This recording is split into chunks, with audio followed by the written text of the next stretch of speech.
You're listening to the Savage Lovecast, Dan Savage's sex and relationship show for grown-ups. If you're under 18, get out of here, youngin'. If you're stuck in a relationship quandary, or if you're looking for sexual harmony, well, there's nothing you can't ask on the Savage Lovecast. Nobody likes a spoiler, as I was reminded this weekend on the internet.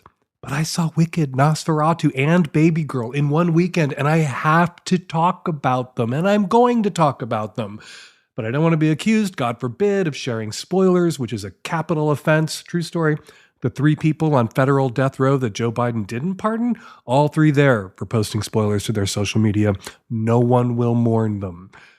This is your spoiler alert. If you want to see these 3 films absolutely cold, if you know nothing about them and want to keep it that way, jump ahead to the first call. Ready?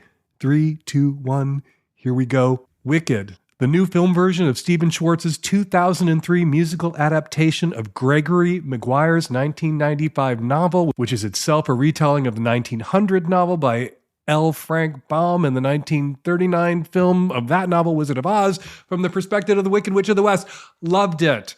The book, Wicked, the book, has some very dirty sex scenes. The musical and the film do not.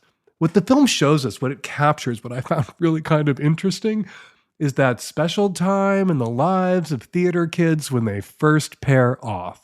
When the theater kids all get to have their first romantic but not sexual relationships. When every girl in the theater club suddenly has a boyfriend in the theater club, and then a couple of months later, everybody hits puberty and all the boys come out, and that is the end of all of those beautiful first relationships.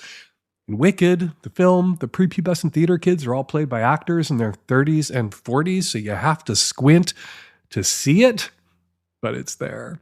Quickly, while we're on the subject of film adaptations of Stephen Schwartz musicals, Hollywood, if you're listening, please do Pippin next, Schwartz's 1972 musical about a prince trying to find himself. Jonathan Bailey could play Pippin if you rush it into production right now. And Pippin, it has something no musical does, no other musical has. A love song that isn't sung to one particular boy or one particular girl or by a boy to a girl or a girl to a boy. It's not a duet. It is a love song that is sung during an orgy to the participants of that orgy. And it's beautiful. I tear up every time I listen to it. And I listen to it a lot because I'm a theater kid. All right, Nosferatu. This is a remake of a vampire movie that came out in 1922, a movie that has been remade a dozen times over the last century. And the latest version of Nosferatu borrows plot elements from Dracula by Bram Stoker, a novel that came out 130 plus years ago, which itself has been made into dozens, hundreds of films, stage plays, radio dramas, musicals, and TV shows.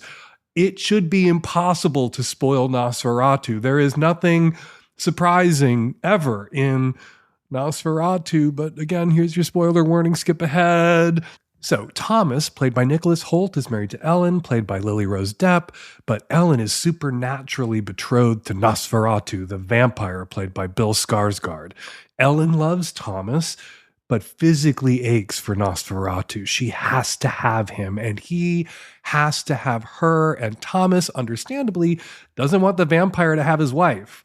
So there's this scene where Ellen is writhing on the floor, possessed as she sometimes is, by and for Nosferatu. She's moaning, clawing at her clothes, and she looks Thomas in the eye and says something along the lines of, "You cannot satisfy me the way he can." And Thomas picks Ellen up, tosses her on the bed, and fucks the shit out of her. Thomas, that character in this story, going back to 1922, to that film version, has always been a cuckold. The subtext of Nosferatu, of Dracula, has always been cuckoldry. But in this new version, it's not subtext anymore. It is text. It is practically super titles. I only mention it here because you don't see cuckolds represented in mainstream Hollywood films very often, much less played by big stars like Nicholas Hoult. I'm really looking forward to Aussie Cuck, Hopeful Cuck, and the rest of the cucks on the Cuck My Life podcast talking about this moment in Nosferatu on an upcoming episode of their excellent show. And yeah, I gotta say this too, because I can't help myself. If all I had to say out loud to get Nicholas Hoult to fuck the shit out of me was, "You can't fill me up like he can," I would say that to Nicholas Hoult 3 times a day. Finally, last film I saw this weekend, Sunday night, Baby Girl. There is so much I want to say about Baby Girl. Nicole Kidman stars as the powerful CEO of a big tech company who gets into a dom-sub relationship with a hot young intern. That is in the advertising campaign. I am not spoiling anything with that. Kidman's amazing. Harris Dickinson as the hot young intern, amazing. But it almost physically pains me to say that screenwriter and director Helena Rain, as much as she sticks the mount, does she ever? There is so much successful mounting in this film. Oh my God. She sticks the mount, but doesn't quite stick the dismount. And that is all I'm going to say about Baby Girl. But I will be talking more and at greater length about Baby Girl on next week's show when writer Rebecca Wolf joins me for the guest segment. This is your notice to go see Baby Girl this week and then read Wolf's essay about Baby Girl on her Substack, The Braid, RebeccaWolf.substack.com, and then join us next week on the show when we can talk about Baby Girl without spoiling it for you because you will have seen it by then. And Rebecca and I will go deep. All right, coming up, tons of your Qs, lots of my As, and joining me on the Magnum, the Funny Dom returns. Lots of people are interested in DS sex and relationships as portrayed. In Baby Girl, we get the calls to prove it. And this week, the Funny Dom is here to help me answer one of them. That's on the Magnum, which you can subscribe to at savage.love. But there's tons of great stuff, a packed show for our micro listeners too. And that show, both shows, start now. This episode is brought to you by Helix Sleep, the very best mattress designed with your comfort in mind. Right now, get 25% off site-wide plus 2 free Dream pillows with a mattress purchase. Go to helixsleep.com/savage. This episode of the Lovecast is brought to you by the good folks at Squarespace.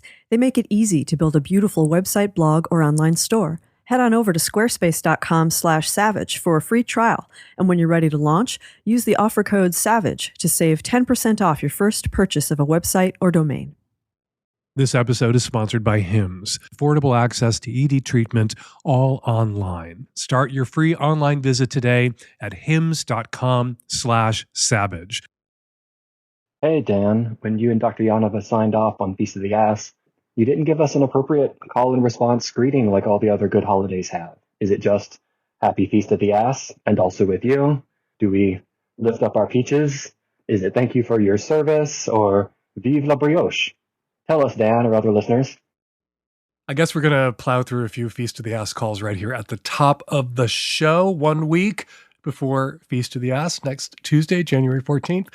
A Feast of the Ass greeting. We didn't come up with that because I didn't think we needed to. This is America. Everything is happy. Happy New Year, happy Valentine's Day, happy St. Patrick's Day, happy Pride, happy 4th of July, happy Memorial Day, weirdly, happy Labor Day, happy Halloween, happy Thanksgiving, happy everything except Christmas. Here it's Merry Christmas. In the UK, it's Happy Christmas. So I just don't want to buck the trend because I want to incorporate Feast of the Ass seamlessly into that parade of holidays America has embraced, that Americans have embraced. I want Americans to feast on the ass. So it should be, I think, my vote is for Happy Feast of the Ass. Just like Happy Halloween, Happy Thanksgiving, Happy everything else around here. All right, another Feast of the Ass question coming up. Dan, you have to look up the history of the Tunnel of Fudge cake. It's a bundt cake, and it's basically the reason why bundt cakes are still a thing. And it's called the Tunnel of Fudge. So it's obviously got to be the bundt cake specifically for the Feast of the Arts. So please, please go read about the history of the Tunnel of Fudge cake from 1966. And I strongly suggest that it become the go-to cake for the Feast of the Arts.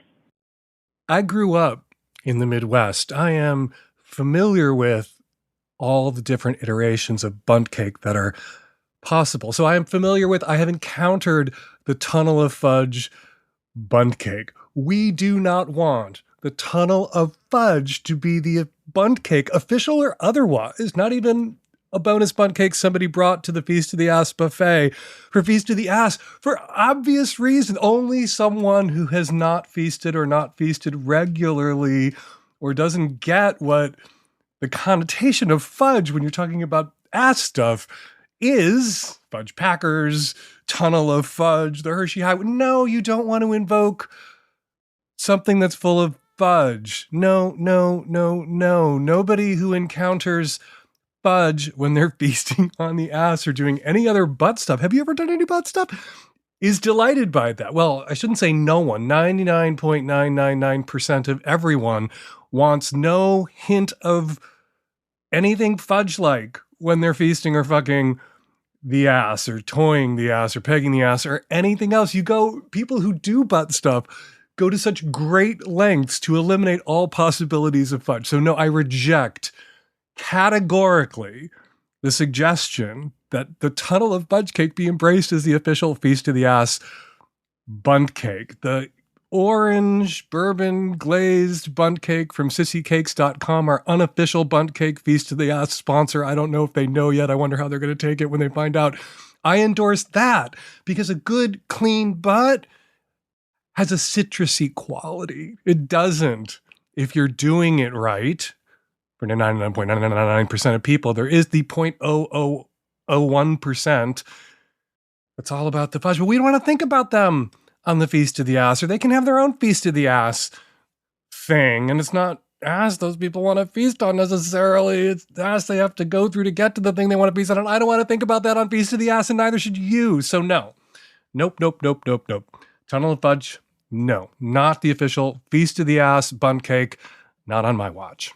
If there's something wrong with your carburetor, whatever a carburetor is, I don't know.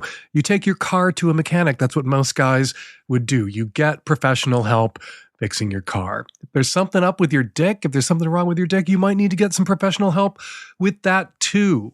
Men, you should think the exact same way about ED as you do about car trouble. Seek help. Thankfully, through HIMS, you can get access to help to personalized ED treatments without stepping outside your door. HIMS is changing men's healthcare by providing you with access to affordable sexual health treatments from the comfort, safety, and privacy of your own couch. HIMS provides access to a range of doctor-trusted ED treatments like chewable hard mints and Viagra and Cialis and their generics for up to 95% cheaper. The process is 100% online, so no need for uncomfortable doctor's office visits. Just answer a series of questions on their site, and a medical provider will determine the right treatment option for you. If prescribed, your medication ships directly to your home for free.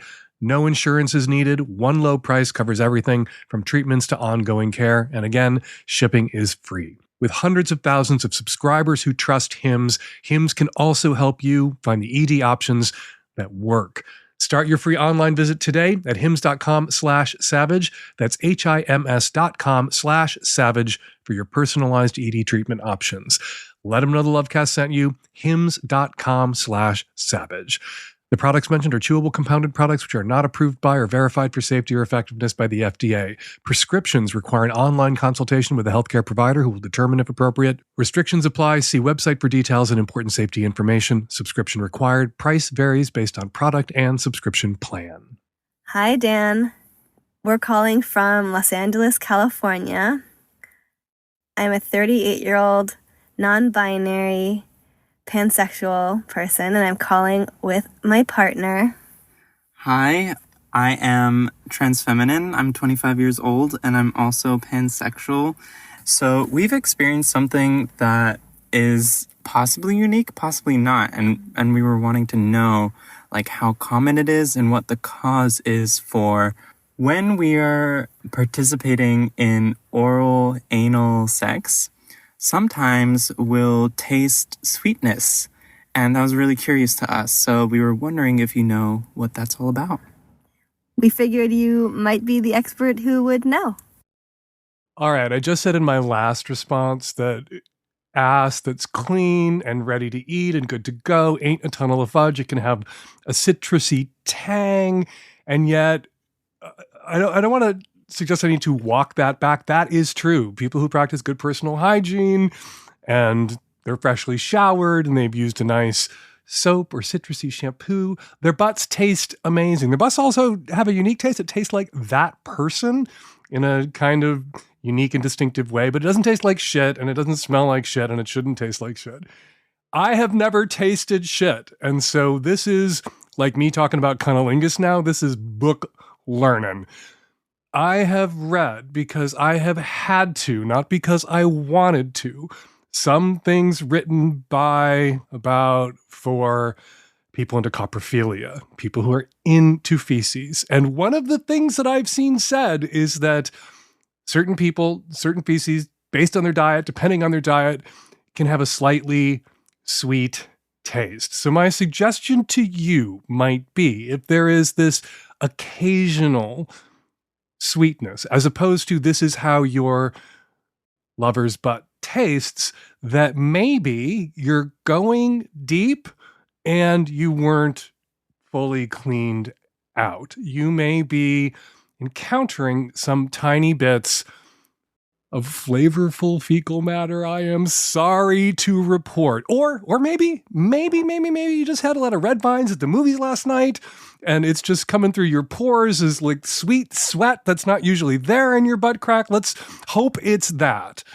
But it could be that you are, well, not encountering a tunnel of fudge, but you are encountering some remnants, slight, small, microscopic, hard to see, not getting all over your face, but your taste buds are nailing it. It is, when it comes to human sexuality and eating ass and slightly occupational hazard, I'm sure there were some people who were regular listeners who were tempted to celebrate this very first feast of the ass that we're rolling out in this big way by feasting on the ass for the first time, and now I've talked them out of it. This doesn't happen. This doesn't happen if you are good to go, cleaned out, if you douched and you douche really well, or if you're just, you're regular and you know when you're empty and good to go, which worked for most of us most of the time before everybody started douching about 10 minutes ago. And also, you don't have to go deep. You can feast without pushing your tongue into the butt as far as it can possibly go. You can just lick the sphincters. You can lick the outside, which is so unjarring that a lot of people who are performing cunnilingus or licking balls, licking taint, have done it by accident without realizing it, and only found out later when they talk to the person whose ass they accidentally licked that they licked their ass. It's not like you touched a butt with your tongue and your tongue bursts into flames or anything.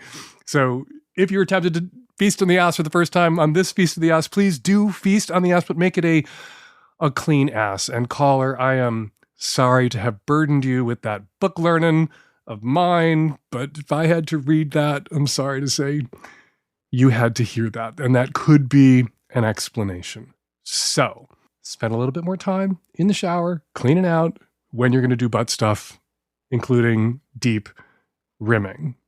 This episode is brought to you by Squarespace. Did you know that Dan Savage's Hump Film Festival runs on Squarespace? It does, and it looks great. Your site could look great too. Start a completely personalized website with the new guided design system, Squarespace Blueprint. You choose from professionally curated layout and styling options to build your own online presence with your own special sauce, and Hump Special Sauce is special, optimized for every device. Easily launch your website and get discovered fast with integrated, optimized SEO tools so you show up more often to more people and grow the way you want. Use your robot friend, AI. Kickstart or update written content on any website, product description, or email with Squarespace AI, generating instant, personalized results that know and show your brand identity. Explain what your site is about, choose your tone, and enter what you need to get short or long form text. No matter the placement, Squarespace AI makes it easier to go live, stand out, and succeed online. There are so many features that Squarespace offers that makes it easy and effective to build a website. It's really the best thing out there. Head on over to squarespace.com for a free trial. And when you're ready to launch, go to squarespace.com/savage and use the offer code SAVAGE to save 10% off your first purchase of a website or domain. That's squarespace.com/savage and use the offer code SAVAGE. Hey, Dan, Nancy, Tech Savvy Youth. My ex-girlfriend and I dated for 4 years. We met, she lived in another state. I was there a lot for work. We hit it off. She disclosed that she had a live-in boyfriend, but they had a boring, sexless relationship and they were on the outs. I had just gotten out of a long relationship, so I was okay just having some fun. But then things got very serious. And so she wanted to move closer to me where I live. Ultimately, where the job was about an hour away. But she made it very easy every time, just every week, to come see me where I lived, Thursday through Sunday, sometimes longer. We started traveling the world together, trying to have a baby together. She knew how much I wanted to be a father. She was bringing her cat over all the time to get our cats used to each other, ultimately trying to build this life together. And then one day last summer, I look over at a coffee shop and I see a naked picture of a dude with a limp dick on her phone. As I call her out, she starts deleting everything off her phone right in front of me. She won't let me see anything. Then I see a tit picture on her phone and feeds me some story about, going out with one of her female colleagues and having a night out. And that's who she sent the picture to. Not true. So I get very suspicious. I start, paying more attention. She only wants to talk on the phone before a certain time. If I call after that, she gets very aggressive, trying to get me off the phone. Sometimes in the bathroom, I can hear. It just got very strange. She came over one time with a hickey on her neck and just gaslighted the heck out of me for thinking that I was crazy. And things just got progressively weird from there. And then one day I decided to Google her and see that she has multiple properties, living with her ex-boyfriend from the other state when I met her. It was pretty devastating. So my questions are, was I wrong to not just leave when I saw the dick pic on her phone? And two, how can I ever trust anybody again after going through what I've gone through? You're looking at that dick pic that you spotted on her phone, that pic of a guy with a limp dick. With 20/20 hindsight, you now know what that pic meant. So no, you weren't wrong not to just leave at the sight of that dick pic. There are lots of good reasons somebody who wasn't lying to the degree and the extent that this woman had been lying to you for 4 years might have a rando's dick pic on her phone or his phone, or a rando rack pic on his phone or her phone. Could be something from the spank bank, could be a hot ex. They could be flirting with somebody without any intent of ever meeting up with them and just kind of, some people would call this micro cheating or micro infidelity, just swapping a few dirty pics to feel affirmed and sexy and goosed and charged up. And it's not something that most people would particularly want to know their partners were engaged in, but might, in some roundabout way, ignorance is bliss, benefit from their partners engaging in. Somebody else affirms your partner, tells them they're hot, tells them they're sexy, swaps a couple of dirty pics with them. Your partner, who's made a monogamous commitment to you, honors that monogamous commitment and comes home all horny and pivots to you, and they're attracted to you. It's not like they're staring at that dirty pic that somebody sent them on their phone while they're fucking you. They're fucking the shit out of you, and this stranger, this thottie, this hottie on the internet, cranked them up. However, her reaction to you spotting that pic, suddenly deleting everything off her phone, no, that was a tell, right? That her explanation for the dick pic wasn't, that's my ex, and every once in a while I like to look at that dick and have a wank, but I don't ever want to be with my ex again, and I love your dick. That she started deleting shit. That was a sign that it was more than just some random or some ex that she had on her phone. Something was up. Your spidey senses were tingling, and they should have been. We know now, because this bitch had a secret second family. She was playing you. She was lying to you for 4 fucking years, leading you on in this really devastating way. People throw gaslighting around, that term, too loosely.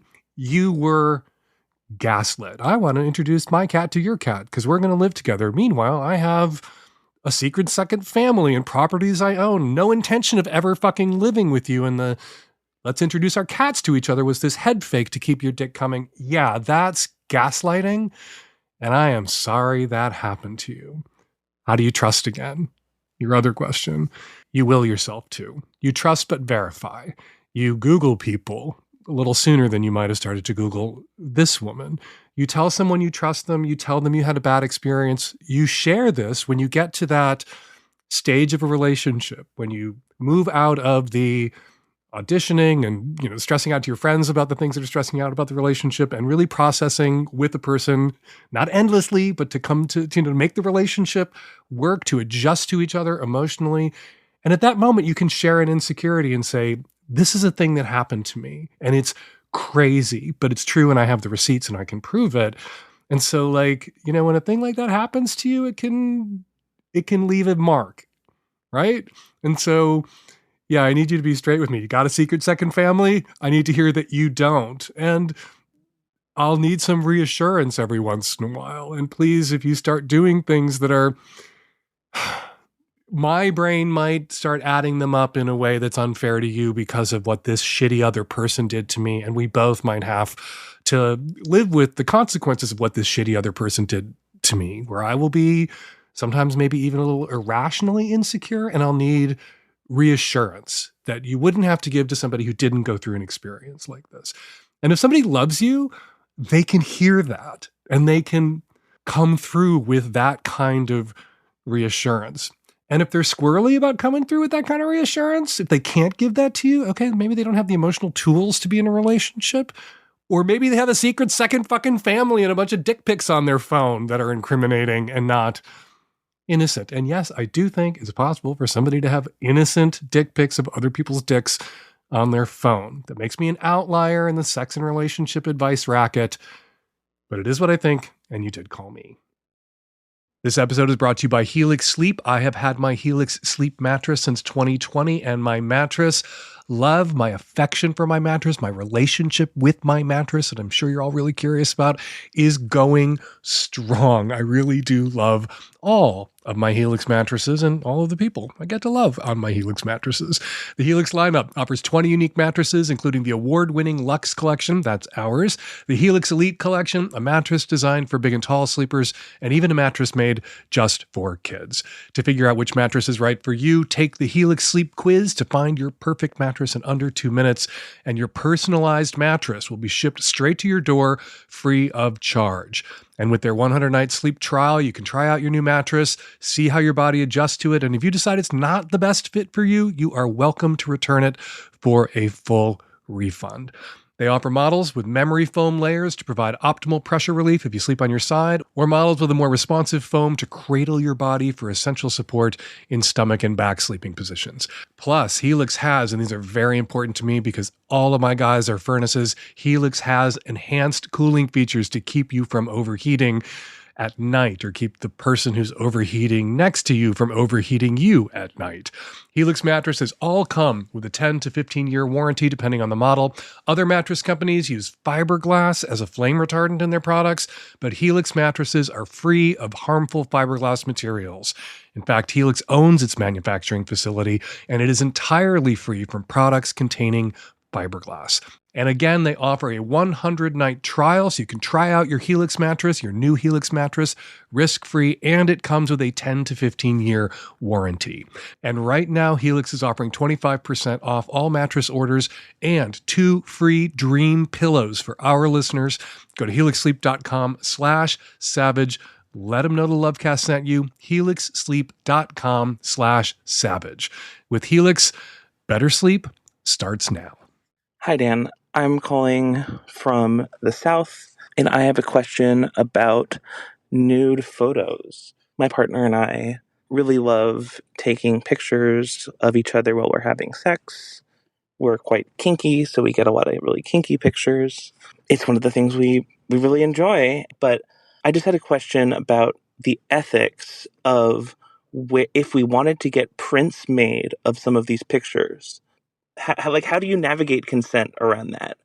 Because I feel weird just sending in a bunch of nude photos, especially particularly kinky photos, to Walgreens or CVS or whatever photo lab. But I also don't know if there's sex positive, kink positive photo processor or some sort of disclaimer I'm supposed to add or what. I'd be very interested in yours or in any listeners' experience with this, because I'd love to have some printed nude photos, but I also want to respect everyone's like boundaries and consent and not like freak out any people who are at a print shop. I'm old enough to remember when people had kinky sex without taking pictures because there was nowhere to take those pictures to get developed. There were actually famous stories and urban legends and myths that were entirely legendary or mythical about people who worked at photo shops, places people took their film to get developed back when people had to take film someplace to get developed, who would collect the dirty pictures that people would sometimes bring in. And most of those places, your CVS's, your Walgreens, your photo stops, they wouldn't print. If they saw dirty pictures, they would destroy your film and throw it all away.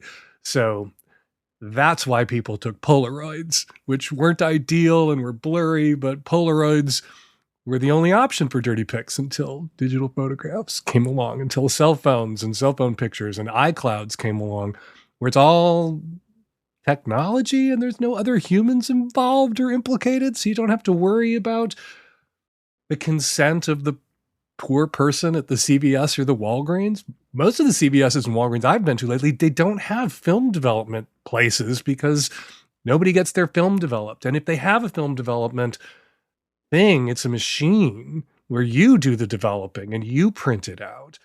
Shutterfly warns people on their website. It's a place you can go online to upload photographs, to have prints made and sent back to you, framed perhaps, if that's what you want.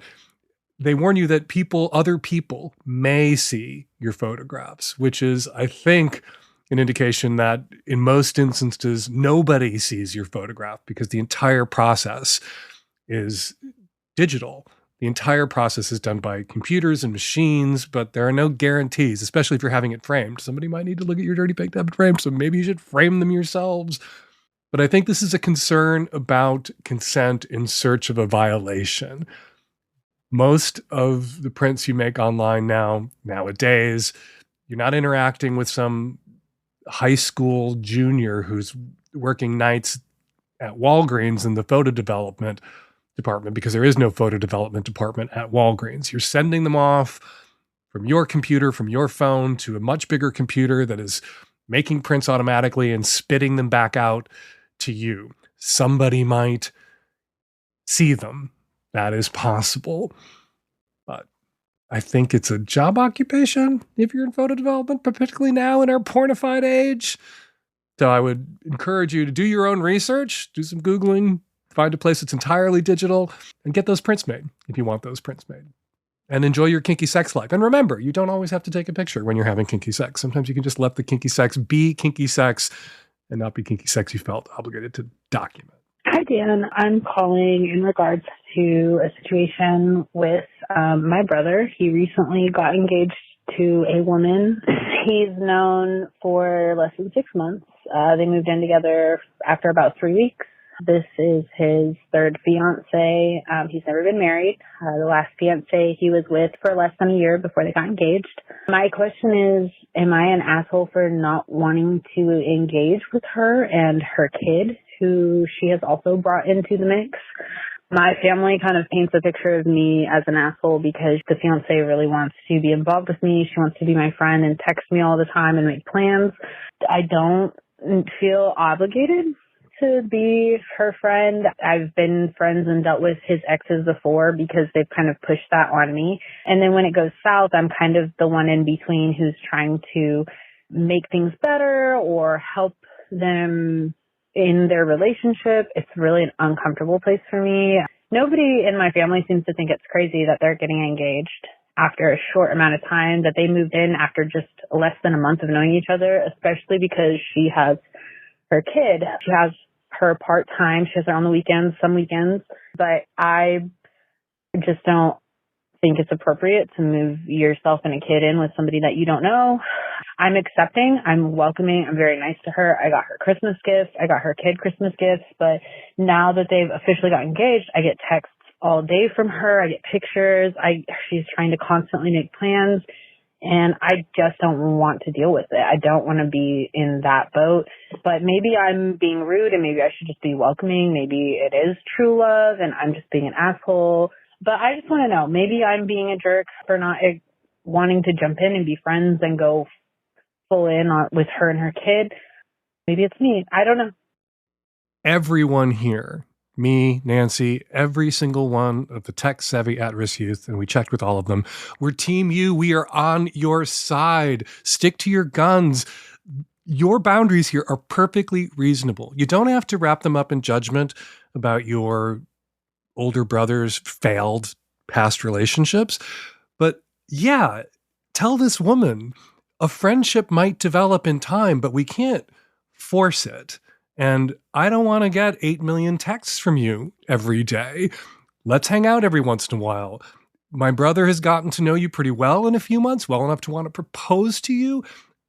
I will get to know you in time. And if we're going to be sisters-in-law and friends, not sisters-in-law perforce friends, that relationship will develop. But if you try to force the relationship, I'm not going to become your friend. It's like scaring me off. So I'm holding space. We're all holding space here for your entirely reasonable boundaries.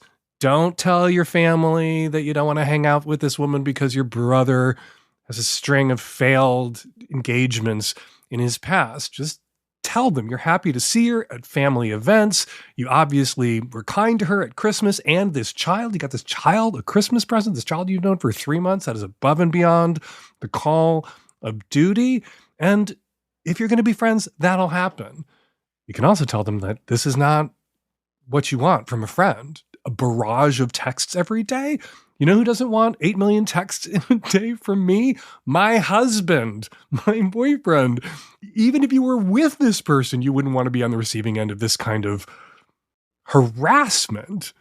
So yeah, just don't respond to her texts and don't take the bait. If your family gets on your grill about it, don't be defensive. Just say, hey, I like her. Maybe we'll be friends. We'll see in time. And change the fucking subject. But you're absolutely right. You're absolutely right. And you're also right about, dating in your 40s. Sometimes you move on a slightly quicker timetable. And you're right that 3 months in is too soon to introduce a child to not just your fiance's family, but your fiancé, if you've only been dating your fiancé for 3 months. You don't want that child making an emotional investment in people who, given what we know about how fleeting new relationships can be, and this is still a new relationship, could wind up exiting this child's life quickly.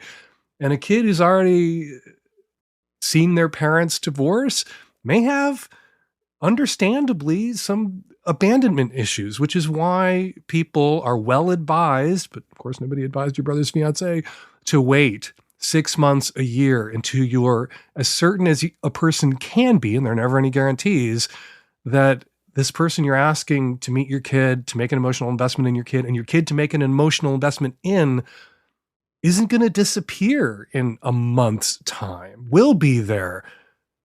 You included, and your extended family included, your sisters and mom, next Christmas too.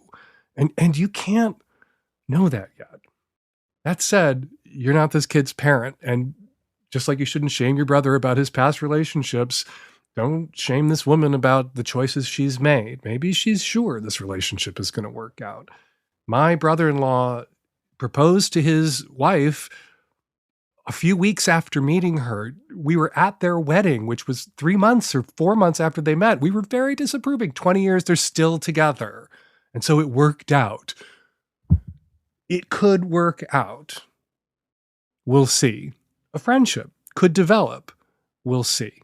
That's what you should say to your mom. That's what you should say to this woman. Look, we may be friends in time, but this is not how it's going to happen. And it will have to happen organically and on a schedule, a time frame that works for both of us. And this forcing of it, this rushing of it, this doesn't work for me. If you want to be my friend someday, you need to knock this shit off now. All right, time for listener feedback. First up, some of the comments left on last week's show in the very lively comment threads at savage.love. Says Pushing Squares. Dan, regarding the caller who was getting unsolicited offers of cash from Fin subs and was worried it might be a scam, this is a well-known scam, Dan. The pay pig sends a large sum of money from a stolen cash, Venmo, or PayPal account and then says, oops, I paid you too much, and asks someone like the caller to send most of the money back, but to a different account this time, making up some story about why the original account is unavailable.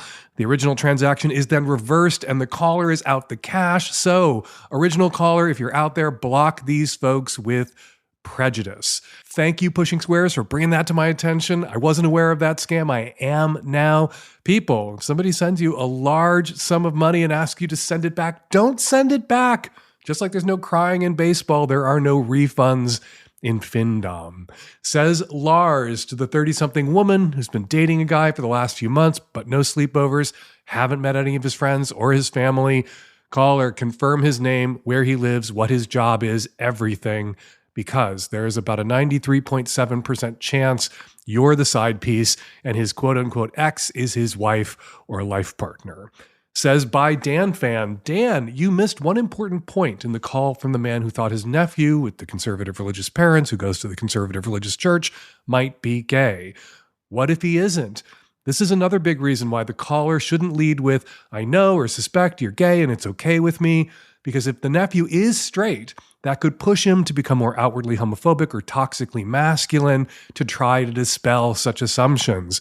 Caller should say something like, I know your church isn't a very tolerant place, but I want you to know that I'll accept you no matter what.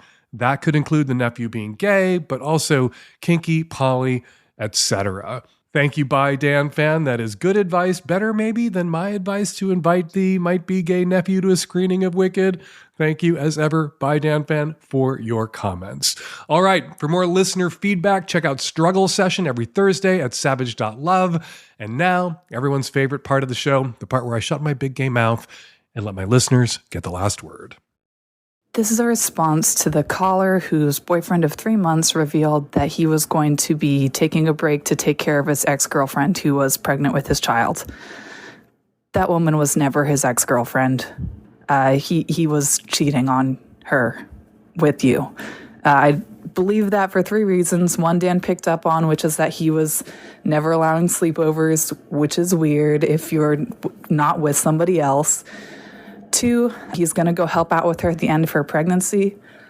Having been very pregnant twice, she does not want her ex-boyfriend hanging out with her. Unless your ex-boyfriend is like an OBGYN, you don't want them around, even if they're the father of your child. I hardly wanted my husband around, and I love him very deeply. The last few weeks of pregnancy suck, and they're not improved by having your ex hang out with you.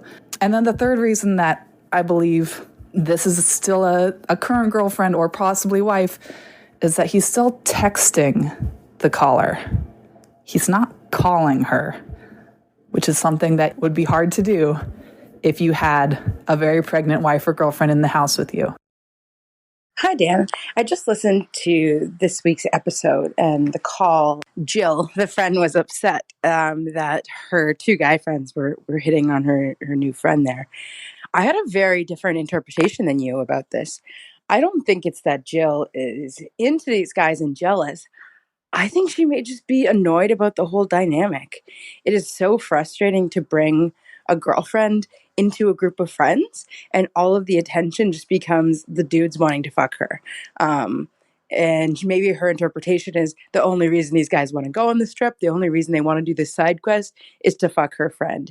And you don't have to be attracted to these guy friends to find it annoying, because when guys are into a woman, their behavior completely changes. They're probably going to completely ignore Jill and just try to hook up with her friend. And that's just like a crappy vibe. It makes you feel used as the friend. Like people are just hanging out with you to hook up with your hotter friend. And it's just not a good vibe and makes for a really crappy trip across the world. This is a response for the uncle in episode 948. I was that 22-year-old Christian extremist in about 2014. I had a cousin a bit older than me who was super cool. Her parents had split up, so that meant that they, quote unquote, left the church.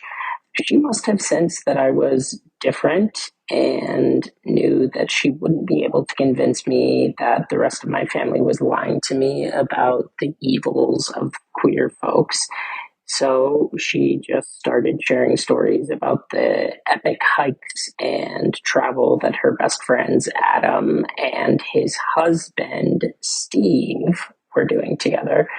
She humanized queer people for me in a way that, fictional or not, Adam and Steve made me realize that she'd be there for me if anything happened. And these adventures with Adam and Steve might be the reason that I'm still here. And we're going to leave it there.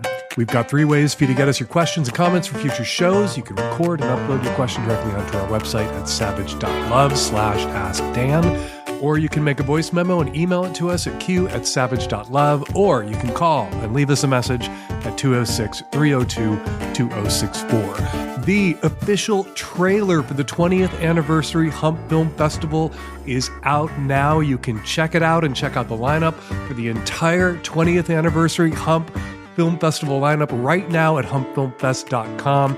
And once you've gotten a taste of the killer lineup, the great films we have this year at Hump, you're going to want to grab your tickets while you're on the website, which you can do also at humpfilmfest.com.